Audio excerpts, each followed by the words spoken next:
comes a time when we have to grow up, but the most important thing is to not forget our childhood. So if you grew up with Disney Channel, then this is for you. And you're watching Disney Channel. And you're watching Disney Channel. And you're watching Disney Channel. You're watching Disney Channel. And you're watching Disney Channel. And you're watching Disney Channel.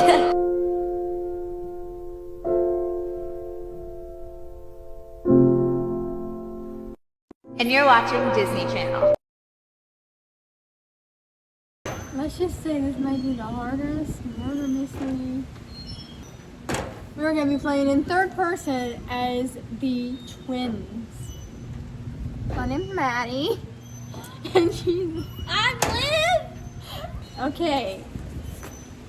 Dear Liv and Maddie, my name is Detective Nancy Gray. I am the lead investigator with the Homicide and Kidnapping Division here in Honolulu, Hawaii. I am writing this letter directly to you because the situation regarding your parents, Pete and Karen Rooney, has taken a tragic and dangerous turn. As you know, your parents arrived in Hawaii on June 4th for their anniversary vacation. They're supposed to fly home to you yesterday, June 10th, but they never made it to the airport. No! Mom! You're stuck in Hawaii! I am so incredibly sorry to be the one to tell you this, but we have to uncover an active crime scene at their resort. Your mother, Karen Rooney, has officially been kidnapped. Someone targeted her and took her from the property. To make matters worse, just a few hours after she vanished, your father, Pete Rooney, was discovered dead. Someone murdered him to cover their tracks. Our dad's dead too. Our dad's dead and our mom's kidnapped. And we're stuck at home. That's something. We're stuck at home in Wisconsin and Willow's there. Trying to be a little protective over Joey. Dead. Mom. The local station wants to close this case as a random tourist mugging, but as a detective, my gut tells me the killer is someone who knew them. Someone who was on that island with them. Well, we went there for their freaking anniversary.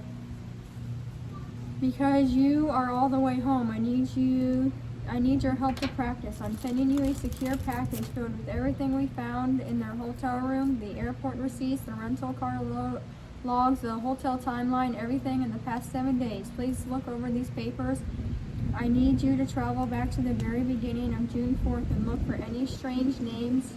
Weird names are hidden. Clues help me find the person who did this so we can bring peace to your father and find your mother and send this monster to jail. With my deep condolences, Detective Nancy Gray, Lead Investigation, Honolulu Crime Division. Is she any relation to Shane Gray?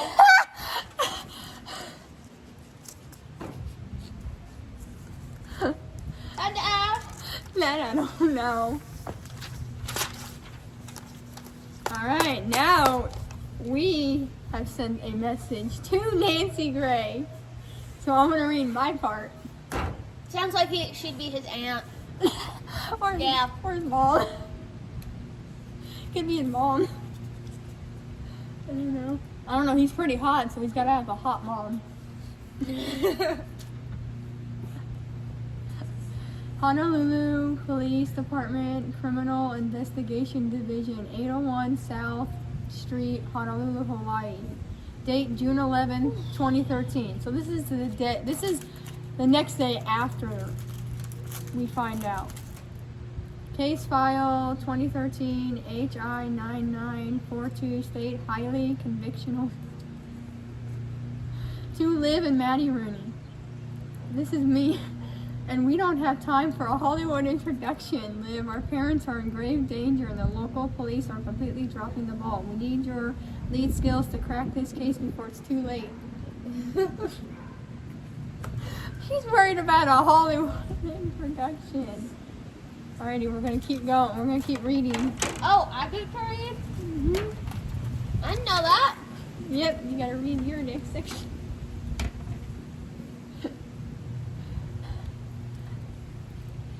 She's right.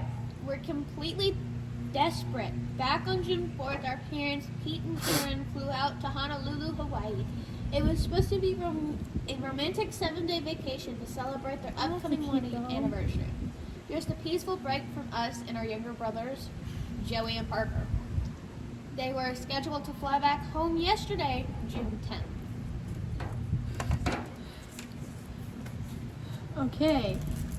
Kind of sounds like we're saying Joey Parker, like from the Cinderella movie.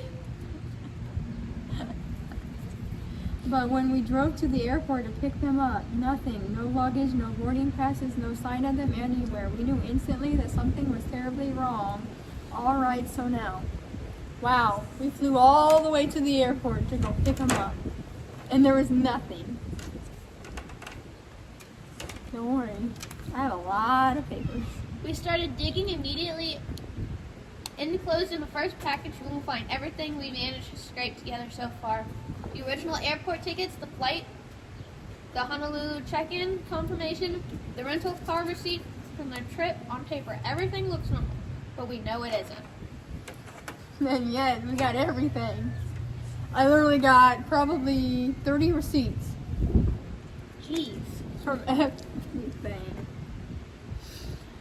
Because things took a horrific turn, the Hawaii Police Department just contacted us with a nightmare. Our mom, Karen, has been officially targeted and kidnapped by an unknown suspect. Worse than just a few hours, our dad was taken. Pete was discovered dead. Someone murdered him. Investigators said they stole our mom and killed our father in a span of hours. I don't know why they read that again.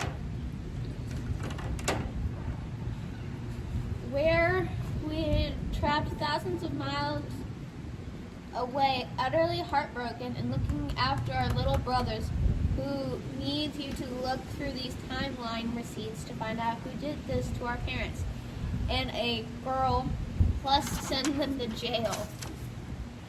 Yeah, we're gonna send them to jail. Wait until someone finds out exactly who did it. It's like, really? Oh no. But to move forward, we have to look backward before we can hunt down this monster. We need you to travel back to the very beginning of how this all happened on June 4th. Look at the paper trail, find the crack in their story, and tell us what did the police miss the moment our parents stepped off the plane. Anxiously awaiting your first breakthrough. Live in magazine. Okay. Now we got this paper. I'm sorry. Well, these papers are blowing everywhere. No, I guess I should have just put them all on there and done it that way.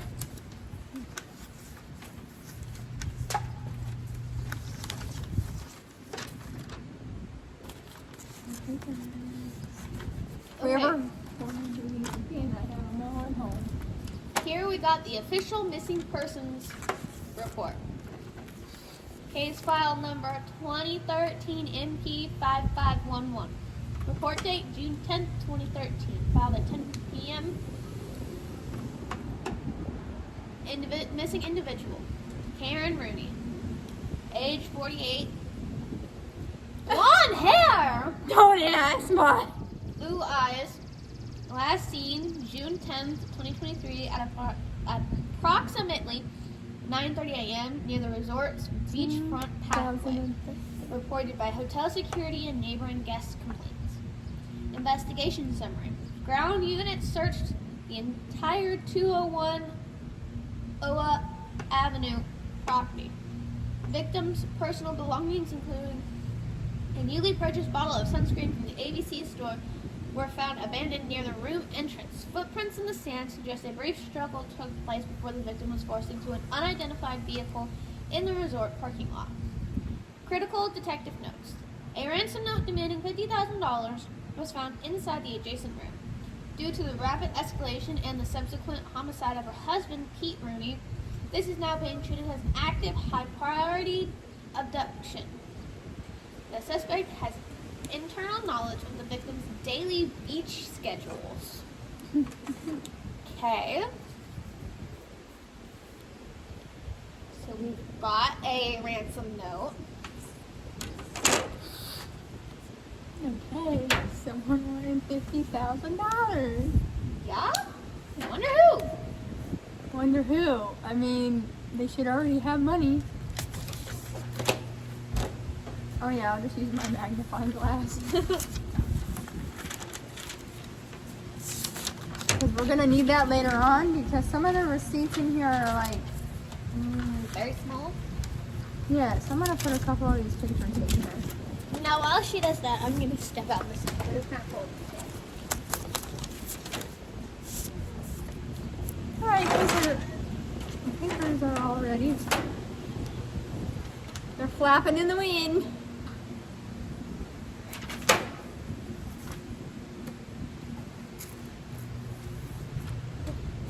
It's pretty windy. Okay. New suspects' profiles and alibis. Bob and Amy Duncan. Oh, good luck, Charlie. Alibi. They were down in the resort gift shop from 3:30 p.m. to 5:30 p.m. arguing over how much luggage we had to check for our flight home. Ask the clerk. Amy made a massive scene about the price of souvenir pineapple keychains. The resort gift shop receipt completely clears them for the exact hour Pete was killed. Amy's argument was loud enough that several guests remember. One witness That's why we need claims magnifying glass. Bob briefly left the gift shop. Bob says he went to get cash from the ATM. Tom and Sandy Lucas, room 844. Oh, and Bob and Amy Duncan are in room 838. Their alibi. Our rock star boys were performing an acoustic set at the hotel pool bar. And we were there watching them from 3 p.m. to 6 p.m. There were hundreds of hotel guests there who saw us sitting at the front table.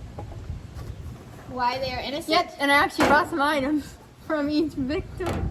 They have a massive crowd of witnesses confirming they never left the pool area during the time of the crimes. There was a 10-minute break between I got songs. some bug spray for Bob. I should have wrote Bob's Be Gone on there. Hank and Barb Thunderman. They were in Oh. room 846. Their alibi. We were at the resort's all-you-can-eat seafood buffet. Ah, Hank. Hank, of course he would go to this all-you-can-eat seafood buffet. That's all they eat is food. They went from 4 p.m. to 5:30 p.m. Hank ate about 4 plates of crab legs and accidentally broke a plastic chair in the dining room. So the restaurant staff definitely remembers us. I feel like that would be him. Why they are innocent? The restaurant manager can verify they were stuffing their faces the entire time. Well, I don't think she was. I think he was. The timestamp on the receipt is smudged and difficult to read.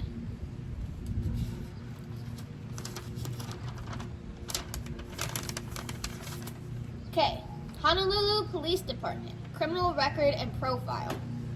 Status, person of interest / witnesses. Full name, Jerry Russo. Date of birth, September 29th, 1962. Home address, New York City, New York. Current location, departed Honolulu via flight HA-12 on June 10th, 2013 at 9:30 p.m. Relationship to the victims. Acquaintance checked into the adjacent suite 840 on June 4th, 2013. Ooh. His alibi claims he was inside his own hotel room from 1 p.m. to 3:30 p.m. watching TV. Claims his wife was out on a walk. Oh. Investigator notes. Security cameras at the resort lobby contradicted his story. A man matching Russo's height and build was spotted crossing the resort parking lot at 4:15 p.m. carrying a heavy object. Ooh. Russo refused a follow-up interview before boarding his flight back to New York. Well, we know it's a heavy object. Waikiki Maybe. Banyan Resort Villas, guest registry for June 4th, 2013. In room 842, we have Pete and Karen Rooney from Wisconsin at 4:27 p.m.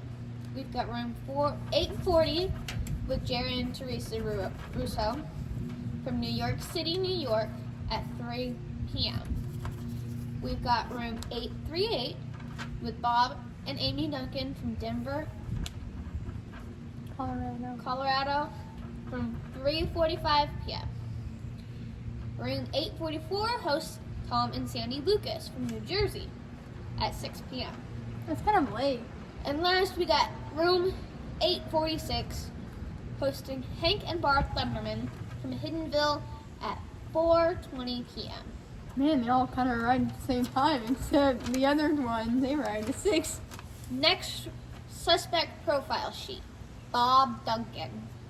Honolulu Police Department. Criminal record and profile. Status. Person of interest / witness.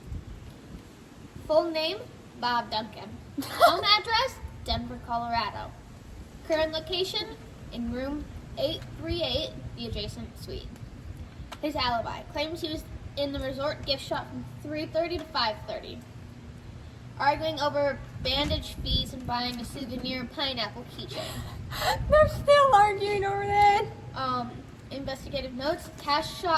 Gift shop cash register log confirm a high-stress transaction matching his description at exactly 4:15 p.m.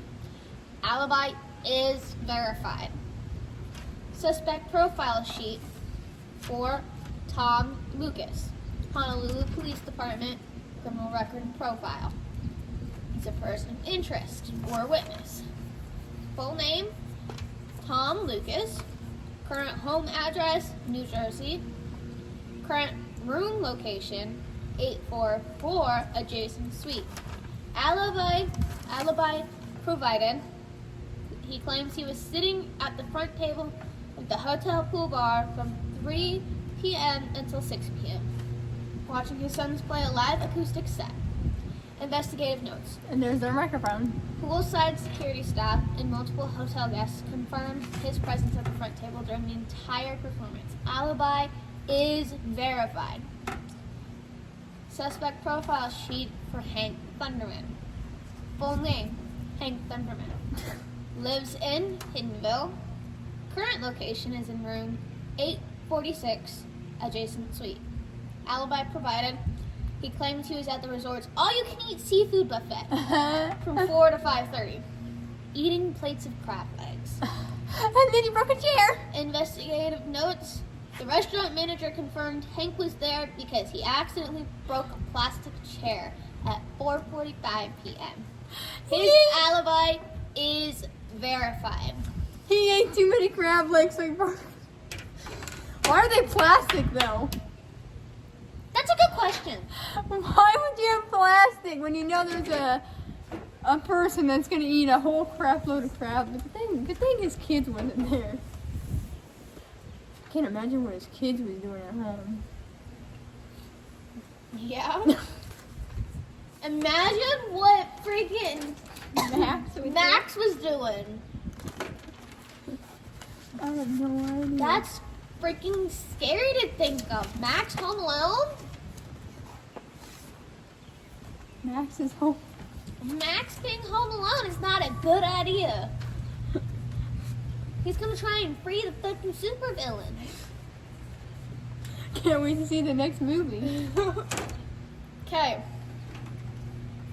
I guess this is Their the timeline of the entire 7 days. Day what? This is Pete and Karen Rooney's timeline from the 1st to the 10th, I believe, right? Yeah. So on day 1, Thursday, June 4th, 2013, they arrived. At 7:55 a.m., they boarded. the American Airlines main cabin in Milwaukee, Wisconsin. And then I even have all the receipts, but I wrote it on paper, so it's a lot easier to read. Yeah. 'Cause that's where the magnifying glass comes in at. At 8:25 a.m., flight departs from Milwaukee heading west. 10:45 a.m., they arrived in LAX for a brief layover. At 11:45, first class boarding. The Marines board the Hawaiian Airlines flight from LAX to Honolulu. 12:30, they depart. 12:30 p.m. departure. Hawaiian Airlines flight departs from LAX. At 3:55 p.m., the flight lands at Honolulu International Airport. At 4:15, they picked up a white 2013 Toyota RAV4. At 4:27 p.m., they arrived and checked into room 842 at the Waikiki Banyan Resort Villas. Front desk associate M. Kelly-O stamps the check-in card. At 5:07 p.m., they made a quick trip to buy snacks and room supplies.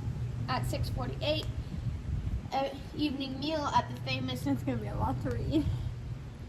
beachside restaurant. At 8:15 p.m., dinner concludes and the couple drives back to the resort. At 8:35 p.m., the Marines return to room 842 to unpack. 9:30 lights out, the couple goes to sleep early. Day 2, Friday, June 5th, 2013. 5 a.m., early rise. Pete and Karen wake up at dawn to maximize vacation time. At 5:28, early morning grocery run for a kitchenette breakfast foods. 10:15 a.m., they drove down the coast for local shaved ice, $6 total.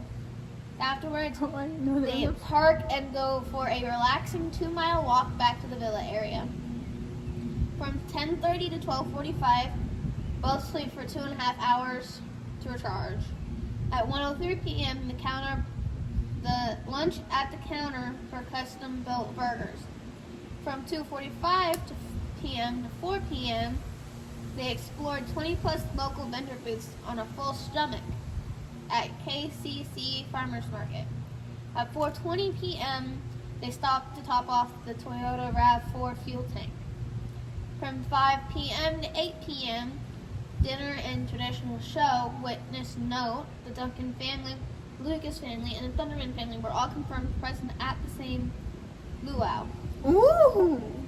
At 8:30, they drove back to the Waikiki Banyan. At 9 p.m., the beach. At night, they slipped out of the resort's direct access beach. From 9:05 to 9:30, Pete and Karen sit by the beach fire. They did a lot for day 2. Looking over the water. Critical note: Jerry and Teresa Russo were the other guests sitting with them on the beach watching the sunset together. At 9:35 p.m., short 2-minute walk back to the villa, and lights out by 10. Day 3, Saturday, June 6th, 2013. 10 a.m. sleep in. After getting up at 5 a.m. the day before, the couple sleeps in late. At 12:30,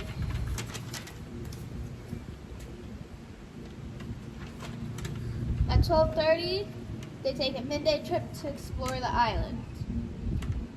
3:45, they stop for a quick. They do a quick fuel stop. 4:50 p.m., they visit the marine exhibits. From 6 to 9, they return to the beach resort to relax by the ocean. 9:15, lights out. Day 4, Sunday, June 7th, 2013. At 8:20 a.m., breakfast, dining until 9:45. 10:15 a.m. to 1:30 p.m., they spent 3.5 hours on an official guided tour learning about the local military history. At 1:45, they stopped for a midday cool treat at Matsumoto Shaved Ice. At 2:15 p.m., they were at the souvenir shop, stopped at a local shop along the highway, bought vacation shirts, then drove back to room 842 to change out of the hot zone. It was a 95-degree Fahrenheit day. That's kind of hot. From 3:30 p.m. to 6:30 p.m., a 3-hour walking tour of the large zoo property, ate a light dinner on site. At 6:10, Diamond Head State Monument. Paid the park vehicle entry fee to view the crater. At 8 p.m., they returned to the villa and headed home early to shower after a hot, exhausting day. 9 p.m., lights out. Day 5, Monday, June 8th. 8 a.m., slept full 11 hours to recover from the heat. 10:18 a.m., grabbed emergency replacement sunscreen, extra water bottles, a beach towel, and miscellaneous registered items. 10:30 a.m. to 6 p.m. Spent the entire day unwinding inside the resort villa and pool area, taking a break from the heavy driving. From 6:15 p.m. to 7:30 p.m., cold up room coat, dinner and drinks at the pub restaurant. 8 o'clock p.m., lights out, returned home, skipped showers, went straight to bed early to prepare for the water park. Oh, yeah. Day 6, Tuesday, June 9th. That would be my 11:05 birthday. a.m. to 3 p.m., Wet n Wild, Hawaii. Arrived right at opening time. Spent nearly 4 hours riding the water slides and relaxing in the lazy river.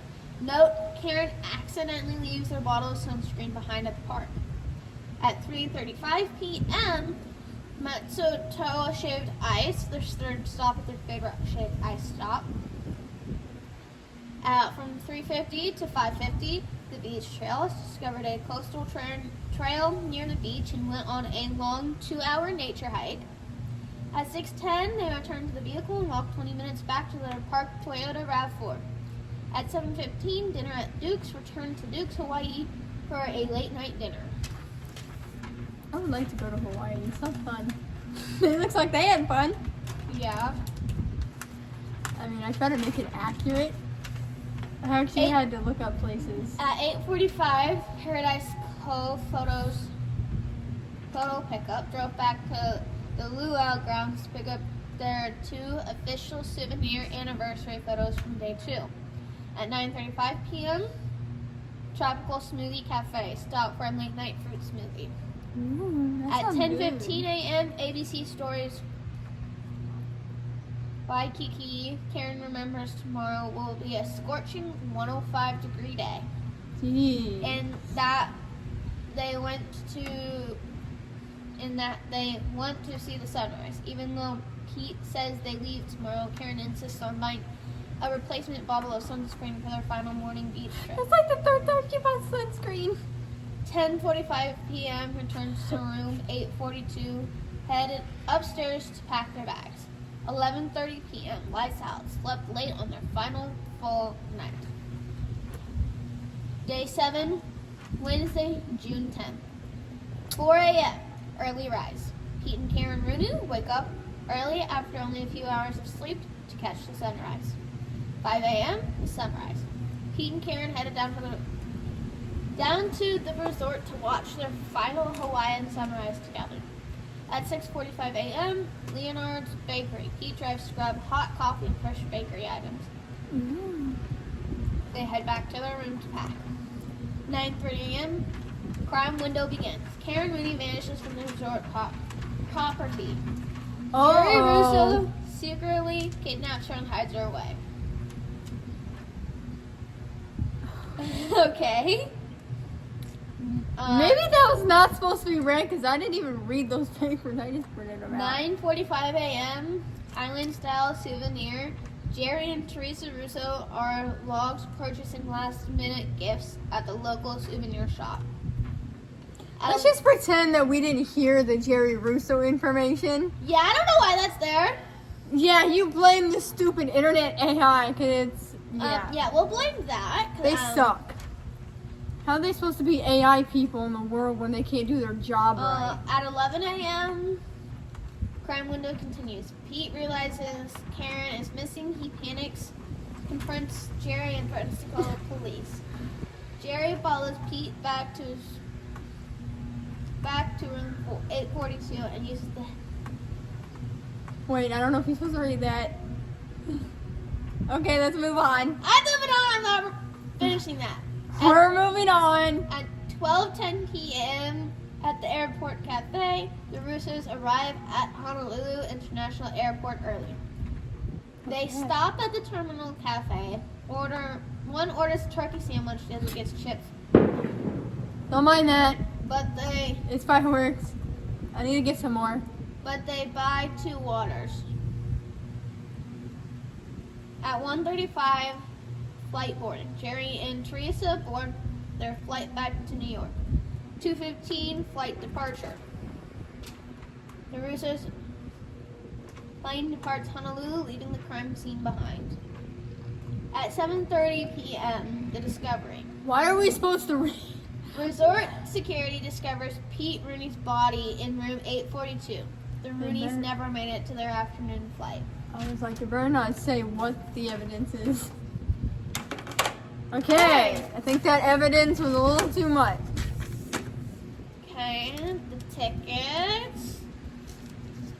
We kind of already read that, but it has like all of, like the prices and the food they buy. This is what the rental car is supposed to look like. I tried to do a car that was popular back in 2013. Like, I don't know. Reservation confirmation. I was a little kid. Their grocery receipts. You weren't kidding. Nope. And then their departure ticket. I've had this pretty much ready like 3 weeks ago, but then I took over. And then I was kind of sick. And I'll be sick again next week. I'm getting my wisdom teeth. Ooh, that's gonna suck. Yep. Next Wednesday at 9 a.m. Does this thing even work? No, because my thing ain't with me. Oh, is this one of the ones from your speaker? Yeah. Alright. Play mommy music. Making sure I'm not forgetting anything. You are forgetting very small details. No! We'll just leave them in here for now. Not that one. That's the ransom note. It's very blurry as they said it was. The ransom note. 50,000 cash by... And I can't read the rest of it. By midnight, no police. And there's the popo.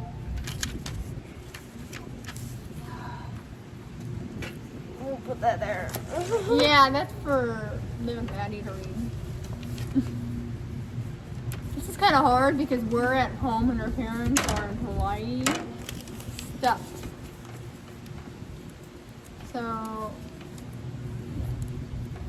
Yeah, everybody's trapped right now. First I got home with our brothers and Willow. Okay. Joey's freaking out like, can they come home? Willow's attacking me. We got another email from Detective Gray. Detective Nancy Gray. It's Liv. Maddie and I just bypassed the password security on our dad's business laptop from home, and we found an encrypted email thread from May 2013 that the police completely missed. Ooh. This is Maddie. Look at the attached document below. Detective, our dad Pete Rooney was secretly financing a massive corporate contract to fund a brand new high-tech sandwich franchise chain called the Rooney's Midwest Subs. A sandwich franchise? Really? No, that kind of, well, the person that kind of got said earlier, yeah, we kind of know the person. And Curse you, guess stupid where AI. the very first flagship location was scheduled? Stupid to freaking open AI next gave month. away the person. Greenwich Village, New York City. I'm gonna have a conversation with my AI. Literally right across the street from a small family-owned shop called the Russo Family Substation. Why would they do that? On Waverly Place Street, they would really do another one. This kind of reminds me of SpongeBob. We found a threatening message sent to our dad from an anonymous New York email address 2 weeks ago. It reads, if you bring your corporate sub-franchise to our neighborhood, it will ruin my family and we will lose everything. Back off, Rooney! I feel like that's what that person would say. Detective Gray, the owner of the New York sub shop, is Jerry Russo. He didn't just happen to be at our hotel by accident. He followed our parents to Hawaii to force our dad to cancel the corporate contract. When Dad refused, Jerry kidnapped Mom to use her as leverage. Then he killed Dad when he tried to call the police. Is that really how you get them from their corporate, from their sub place? Get your mad control. Okay. Shh, watch out, Briar's coming. These are verified timelines for adjacent guests. The Russo family, at 9:45, Russo family is in 8:40. Jerry and Teresa are logged at Island Style Souvenirs. Jerry buys a postcard and a magnet. At 11 a.m., Russo family, This is getting really weird. Jerry and Teresa arrive at Kila, Hawaii for an early lunch. Detective notes, Stay Teresa over tells there. police Jerry was gone from the table for about 20 minutes right before the food was arrived, claiming he left his wallet in the car. At 12 p.m., Bob and Amy Duncan checked out of their room. Front desk receipt shows they paid a $50 fee for a damaged luggage zipper. Oh. At 12:10 p.m., Jerry and Teresa Russo arrive early at Honolulu International Airport and buy a turkey sandwich and chips at the airport cafe. At 1 p.m., Tom and Sandy Lucas check out late after cleaning up from their son's poolside concert. At 1:35, Jerry and Teresa board their flight to New York.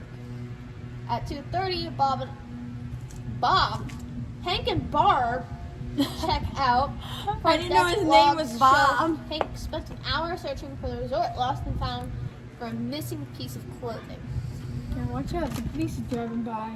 Don't cause any trouble. Day 2, Friday, June 5th, Duncan's from 5 to 8, all suspects confirmed present. The Duncans are spotted fighting over luggage size. The Russos are spotted eating dinner at the center table. The Lucases sit up front for their son's pool concert. And the Thundermans are logged when Hank accidentally breaks the dining room chair. 9:05 to 9:30 p.m., Jerry and Teresa leave the hotel property to sit directly on the beach with Pete and Karen. They are the only suspects with direct contact with the victim that night. Day 3, Saturday, June 6th. The Duncans, from 1 to 4, the Duncans go to the Waikiki Aquarium, the Thundermans go to the local beach trail, and the Russos stay at the resort pool. Witnesses reports Jerry spending an hour staring at the Rooney's rental car. Day 4, Sunday, June 7th, 10:15 a.m. to 1 p.m. Tom and Sandy are spotted taking a tour at Pearl Harbor at the exact same time as Pete and Karen. That's a weird name. 3:30 to 6 p.m. Bob and Amy are logged in buying ice cream at the zoo while the Rooneys are walking the animal exhibits. Why did we just go from day 4 to day 7? I don't know.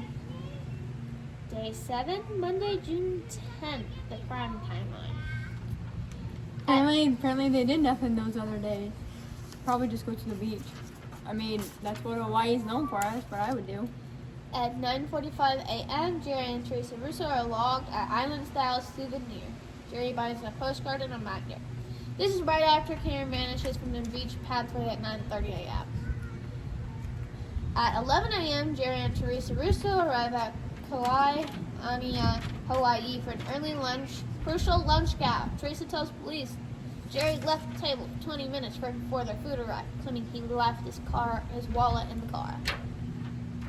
This matches the exact window Pete was attacked in room 842. Them other two was here earlier and they were being annoying 12 p.m. Bob and Amy Duncan checked out of room 838. The front desk logs show they paid a $50 damaged suitcase zipper fee.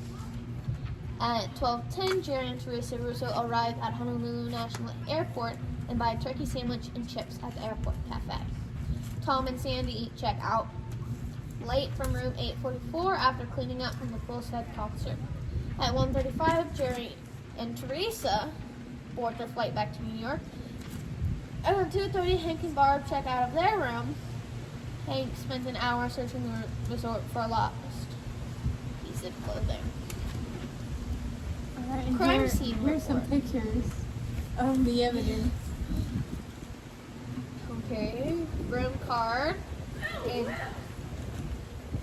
that. Don't mind them people on the internet. I So can't this wait. is the crime scene report. See, the cop should have came by now. Again. Because I got in Location. trouble for doing that. Years ago. Don't mind me. Location: Waikiki Banyan Resort Villas, room 842. Victim: Pete. Discovery: June 10th, 2013. It has no time. It's been blacked out. Discovered by resort security after neighbor reported Maybe- a loud argument. Maybe they was the one that blocked it out. Oh my god. Medical examiner note: the victim died from severe blunt force trauma to the back of the head. Scene evidence: the hotel room landline phone cord was violently ripped out of the wall. Murder weapon. Well, you can clearly see it. It was literally ripped out of the wall. Murder weapon. Investigators found a heavy, hard shell suitcase knocked over near the bed. The corner of the suitcase had trace evidence matching the victim's injury. Detectives note: the killer didn't bring a weapon. They grabbed the heaviest thing in the room during a sudden panic to stop Pete from calling the police. Evidence collection division. Evidence item 1. One landline phone found on the floor, cord severed violently near the base. Item 2. One hard shell rolling suitcase. Brand protein colored navy blue. Found turned over near the bed. Latches damaged. Trace of biological matter found on the reinforced plastic corners. Item 3. One scrap paper ransom note found on the nightstand next to the bed, demanding a $50,000 cash by midnight. Note police. Evidence item 4. One gold wedding band found on the floor beneath the desk, confirmed to belong to victim Pete Rooney.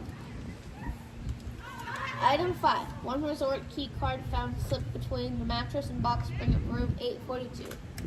No, digital scan shows the key card was programmed for 840, the room right next door. Putting some of this away. Now this is the official arrest warrant and rescue dispatch.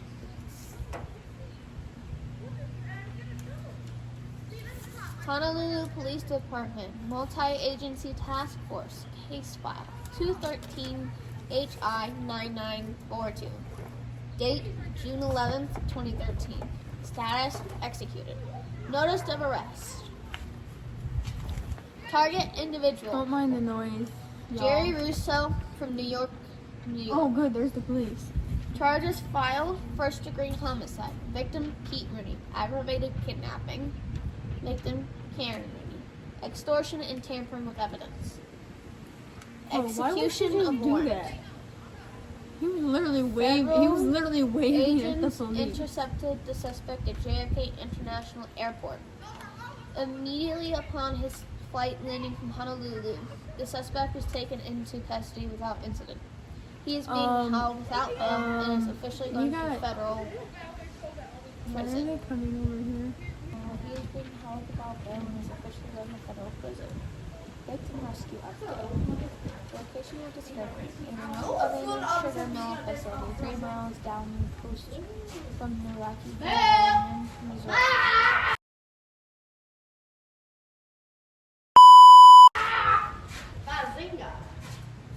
Status of Karen Lynn. Son of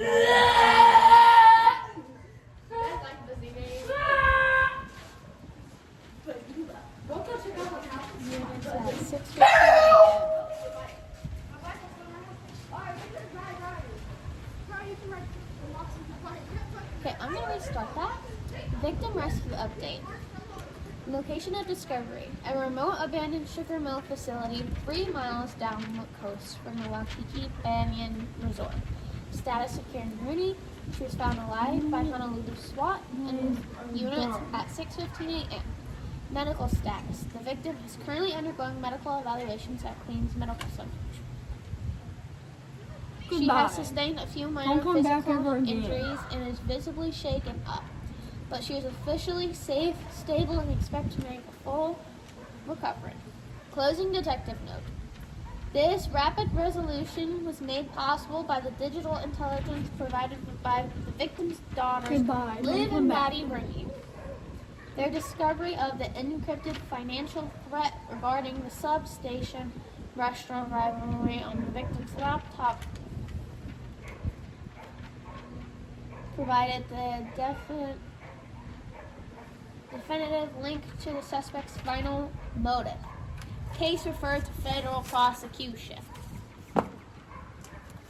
Sorry for that long pause there. These boys come over here and started being loud. Yeah, one of them was staring at us. A couple of them were. Yeah, they don't realize how old we are. Yeah. I'm pretty sure one thinks I'm about 12. I'm not, though. I'm not 12 either. I just turned 23 a week ago. I'm 20. Turning 21 this year. I mean, The good thing is about being 21 is they can't go into the bar. So if something does happen, I could walk in. I can have my ID and be like, yeah, I'm 21, but these guys ain't. They're the one that's been calling me names at the park. Anyways. Because I have done that. Hope you guys enjoyed. We're going to read this. Oh, we got more. Liv, put down your phone. We've been sitting at the airport terminal gate for 3 hours. The flight from Honolulu landed at 9:30 p.m. Everyone else has left the baggage claim. Where are mom and dad? And then I gotta read this. This talks about the ransom note when we're done. Well, I just finished reading everything. It was on there. Let me just read it. I don't know, Maddie. I tried calling Dad's cell phone 10 times. It goes straight to voicemail. Joey and Parker are asleep in the back of the car. Something is wrong. Look, there's a counter walking up to us. He's holding a secure package from the Honolulu Police Department. It's addressed directly to us. Obviously, we just read that. Open it, Maddie, quick. And then this is this.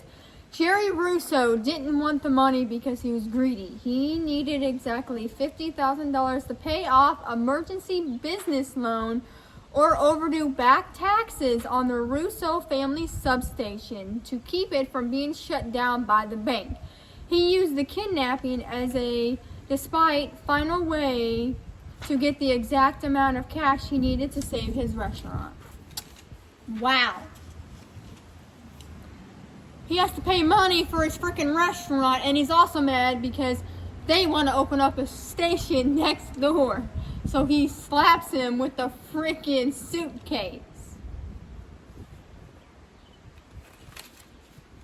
I mean, you can all see what the suitcase looks like. I'm done because I don't want them kids to come back.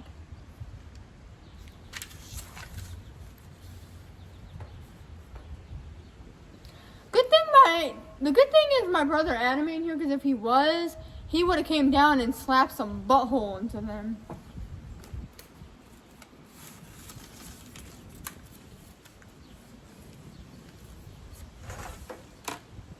Alright, we're done doing this. I mean, we would have never found out, and stupid AI decided to have Jerry the victim.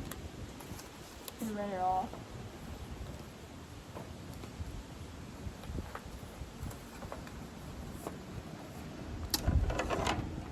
So Jerry and Teresa went back home. I wonder how their kids like that, finding out. Like, Dad, you killed somebody? I mean, they're wizards, so they can kill people.